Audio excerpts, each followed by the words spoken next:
Alright folks, welcome back to another Elden Ring video, and today I wanted to cover the Dragon Mage build that I've built just for PvP. This is purely a PvP build because, as you can see, we cannot use pretty much all of the incantations on this build until we use our flask. So basically you've got 3 minutes to play with this build and then everything runs out, which is more than enough for like a PvP duo. So this is specifically like a 1v1 competitive PvP Dragon Mage build, but that's all it's for. It's useless for PvE because, like I say, apart from Bestial Sling, you can't actually use any of the incantations, which is not very much use. So let's have a little look. Like I mentioned before, it is a Dragon Mage, which is based on the Dragon Communion spells, not the Dragon Cult spells, which most people would say were better, but they're nowhere near as cool. So I'm actually just going to pop a flask here. And yeah, you can see them, they're pretty badass. Turn into a big dragon, start doing some crazy shit. So I've popped my flask here, so let's have a look at the stats just now. So we're at 80 Arcane, 28 Faith. Now, the flask did have the Faith Not Crystal Tier, which boosts Faith by plus 10.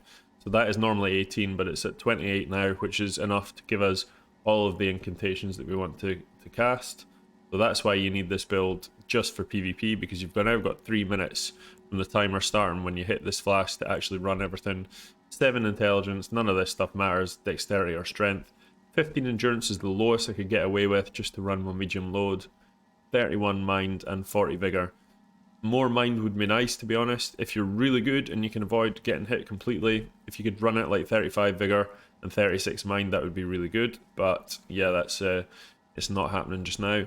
So over here, we're definitely running the Dragon Communion Seal plus 10. This has S tier rating on Arcane. That's why we've gone with the Arcane stat over the Faith stat on this build, because you're going to deal much more damage. And in the offhand here, we actually have a completely unupgraded Azur's Glintstone Staff. This is here purely for the bonus that it gives. So if you look over here, reduces casting time of all sorceries, but consumes additional FP.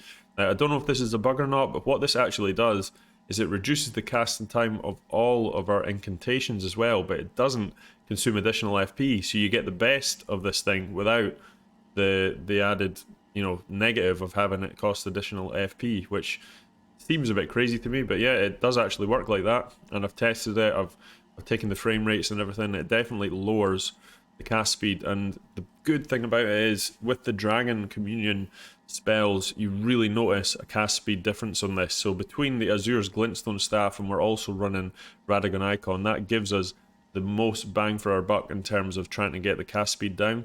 So you're going to pump out these spells quicker than anyone, and you can really catch people off guard with the high damage spells. Now, we're also running the Silver Tier Mask here. Now, we are actually only base 72 Arcane, but this gives us plus 8 Arcane. I think it's the highest stat giver in the game for any sort of gear, but it does actually lower our physical damage by 5%. But I find the plus 8 to Arcane outweighs it, and it's only for physical damage. I've got spells that don't deal physical damage.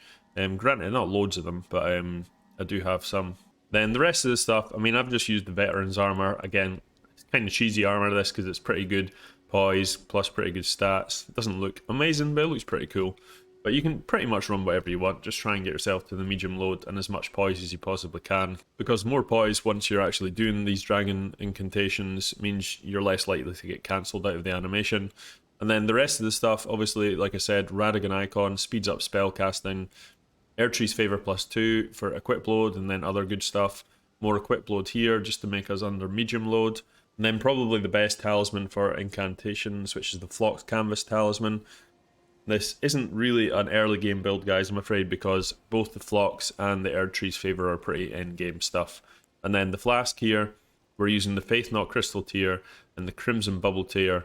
I would definitely rather use the tier that gives you infinite FP for like 10 seconds, but usually when I'm playing competitive PvP, this is actually banned in most of the competitive settings, so that's why I'm gone with the Crimson Bubble tier. But if you're just playing casually and just dueling for fun, I would probably jump in with the one that gives you infinite mana for like 10 seconds, because you can cast some of your crazy high FP skills right away and then follow up with more stuff rather than having to actually take a flask. Now, in terms of the spells you want to use, I'm using Bestial Sling just because it's so incredibly efficient at killing people and starting off chain attacks. And you can start off chain attacks using the Bestial Sling, Honed Bolt, and the Magma, which we'll go into in a second. So there's Honed Bolt coming in second here, which is another really strong one.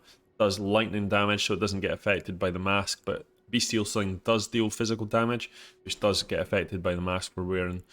Theodorix's Magma, or however you pronounce it, that's a fire spell, so that doesn't get affected by the mask. This is actually a bit of a monster in PvP, probably one of the better dragon incantations for PvP. We've got Barella's Mist. Again, this is dealing frost damage, so it doesn't get affected by the mask. Does a crazy amount of damage, this one.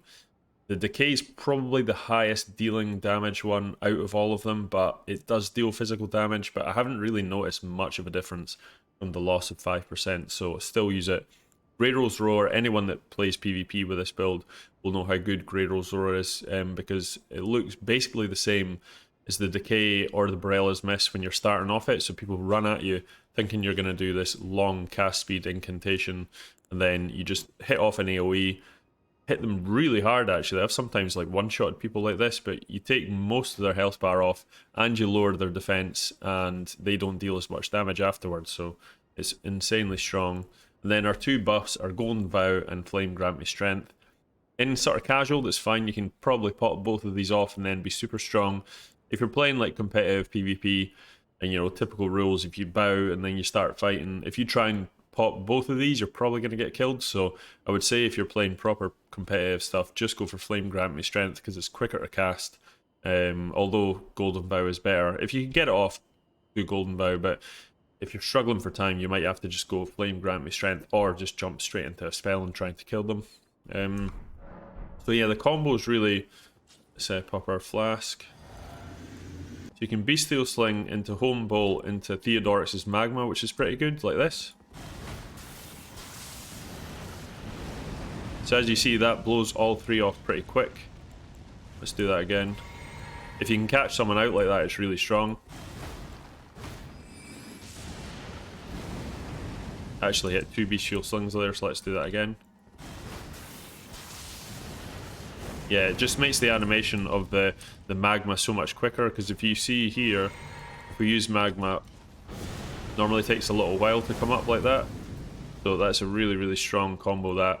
And then Barella's Mist and Decay, the secret with these two is you want to jump while you do them. So if you do them on the ground, you're really susceptible to getting hit. But if you go like this and you go jump and then hit it in the air, you're actually floating in mid-air, and then you can just move it around and just cover the battlefield in this sort of mist, which is going to make it really hard for anyone to kill you. The same with the mist here. So jump, and then hold it down. If you charge it, you can basically just aim it in front of where the enemy's going, and really just spread it all around and make sure they walk into it. Takes a little bit of getting used to, but once you see what I mean, you can pretty much catch anyone with this. There's a limit to the range, but if you get up on someone and they try and run away from you, you just aim it in front of them. Like I say, just trial it out and you'll see what I mean. The only issue is if someone gets directly underneath you, so don't do it if they're too close. But yeah, making sure you jump up and then hit.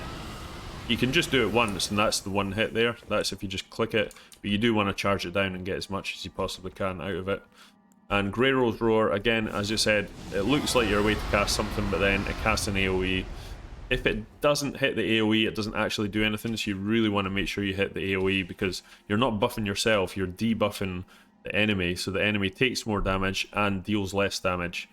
So that's something you really need to actually hit if you're going to hit it, and it's pretty easy if someone's charging at you, especially if you've used one of the other spells beforehand. Then they're going to try and charge at you and get underneath you. So this is why this build is pretty good, because it keeps people guessing whether or not you're going to be using either one, because if they run away and it is one of these two spells, they're going to get killed. But if they run close to you and it's the Roar, then they're going to get hit. So just being able to change them up really, really quick is so strong. So yeah, that is the build, guys. I don't think there's anything else really to show with it. I've shown you everything in here. Let's just jump into a bunch of games in PvP and yeah, let you see how it operates. But yes, if you wouldn't mind, if you could please hit that like and subscribe button, that would be a massive help to the channel. And hope you enjoyed the video, guys. Take it easy.